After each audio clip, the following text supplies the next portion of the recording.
So what's going on, guys? We're back here again today for another installment in our Project Audi S6 series. On today's video, we're going to take the time to do a full cost breakdown looking at all the individual pieces, the total cost to build a Stage 3 Audi S6. So without further ado, let's get started.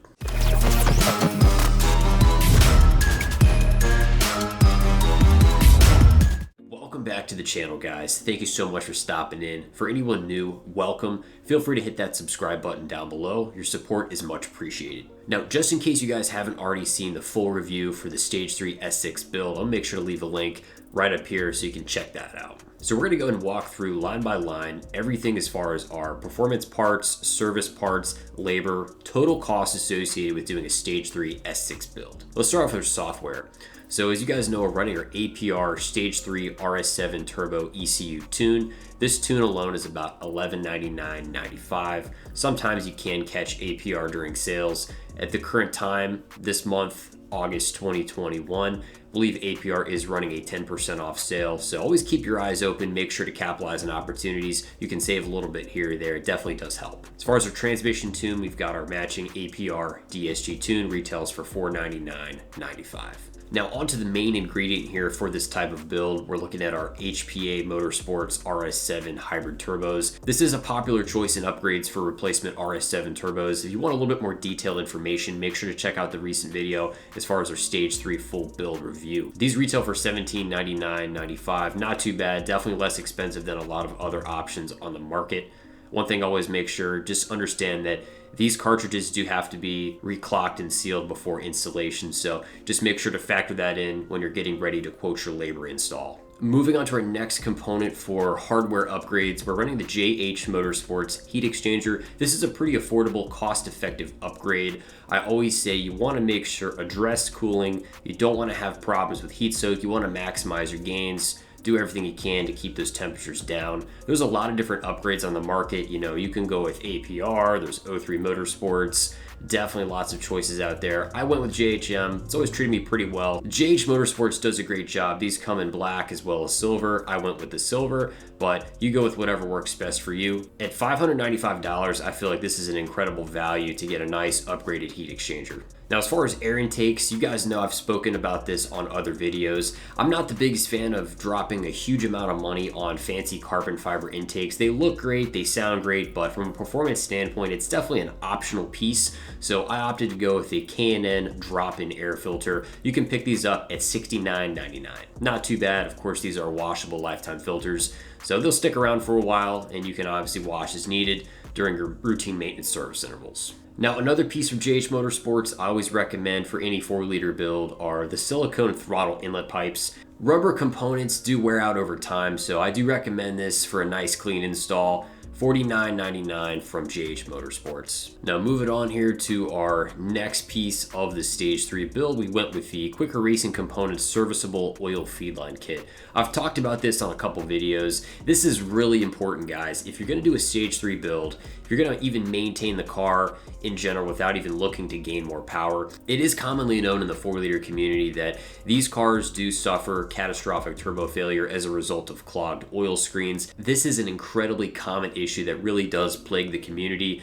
I can't tell you how many sets I've seen constantly blown on the 4.0T. So you're always gonna have to take care of this. Even if you're not trying to make huge power, strongly recommend always take care of the oil screens. Some people will decide to delete the oil screen completely and run without them. I do prefer having a serviceable oil feedline kit. That way you've got those top mount inline filters that you can clean on routine maintenance intervals. There are 2 companies that make these, JH Motorsports as well as Quicker Racing. I went with Quicker Racing just because they were more readily available. This was somewhat of a time-sensitive build for me, looking at getting this thing back up and running as soon as possible. As you guys know, I'd mentioned previously, I did have the typical PCV oil separator failure. So when that goes out, at that point, it really makes sense to get rid of all these wear and tear components and do a full build while you're in there. Looking at the kits side by side, very similar design. They're both basically gonna accomplish the same thing. So you go with whatever you feel is best. But for me, I was able to get my hands on the Quicker set a little bit quicker, hence the name. The Quicker Racing serviceable oil feed line does sell for $575. a little bit less costly than the JH Motorsport oil feed line kit, which comes at about $650. Now, the next thing you got to cover, of course, are going to be like your TSP parts. So this is going to be all of your gaskets, all your seals, all your O-rings. You can pick up a gasket set for around 185 bucks. I will make sure to leave all applicable links in the description box down below, just in case you guys need to source these parts for your Stage 3 build on a 4.0T. Now, next, moving along here, guys, this is a critical point of failure here, and that is the PCV oil separator. This is something that you're going to have to do. I don't care if your car is bone stock, modified, full Stage 3, etc. It's going to happen. I see it all the time. The key indicator is going to be that horrific squealing, whining noise that really will catch your attention. It's kind of unsettling if you're driving down the road. So make sure to leave a clip just in case you want to know what that sounds like. Yeah, so as you guys can hear, that's a pretty horrendous sound. Definitely something you do not want to ignore. You definitely don't want to drive around with this, so if you hear this noise, you're going to have to do a PCV oil separator. This costs about $250 for an OEM replacement. Next on the list, guys, ignition. This is important. You want to make sure never neglect your ignition components. You always want to make sure you're doing everything you can to keep these cars running efficiently. This is basically a regular wear and tear maintenance item, so definitely check your plugs. So again, RS7 plugs, you're looking to be in the ballpark around 150 bucks for a set of 8. Of course, for a service job like this, you're gonna have to do an oil change, so I always stick with Liqui Moly 5W40 Moly Gen. It's totally up to the person. You go with whatever oil works best for you, but I do prefer Liqui Moly. It's always been a strong brand, well respected in the industry. You can pick up a set. You're looking at about 9 liters plus a filter. It's gonna be somewhere in the ballpark of around $100. Now, on to labor, guys. This is a pretty labor-intensive job, as you would expect. The whole front end of the car is gonna have to come off. You're gonna have to take off the front bumper. Pretty well involved, so I would strongly recommend, definitely want to take this to a professional installer. If you're confident in your hands-on ability, yeah, go for it by all means if you have the skills to take care of something like this. But for most people, I would definitely recommend taking this to a professional shop that understands how to take care of these cars.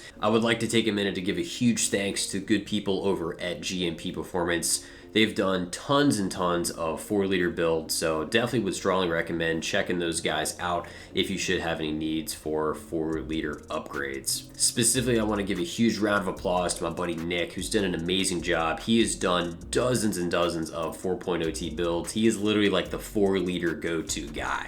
So I definitely greatly appreciate all of his time, knowledge, and efforts on this build. Now, as far as labor, generally speaking, to do a full Stage 3 build with all of these components, to do it right at a reputable shop, you're going to be somewhere in the ballpark of around 30 hours. Taking a look at your industry standards, most reputable shops, you're probably going to be somewhere in the ballpark as far as your labor rate at around $120 to $150 an hour. Now, to take a general average here, at 30 hours of labor at an industry range of around $130 per hour for that labor rate, you're going to be looking around $3,900, not including tax, shop supplies, or any other related fees. Yes, this is a pretty sizable chunk of change. 4.0 builds definitely don't come cheap, but the end results are pretty phenomenal.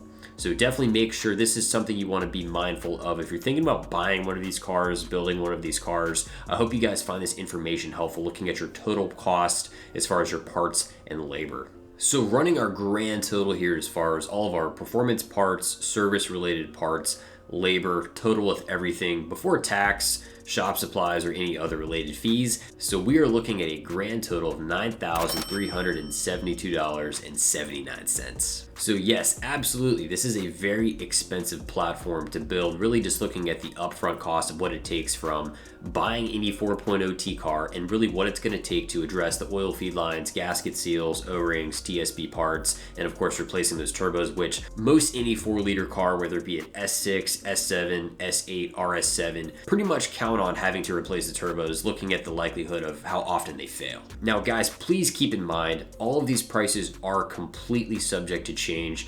As you guys know, we're facing a lot of inflation during these difficult times, so if you're watching this video in the future, there's a good chance these prices might have gone up in terms of hardware cost on the performance parts, service parts, and of course various labor rates. So again, just want to give you guys that general outlook on what to expect.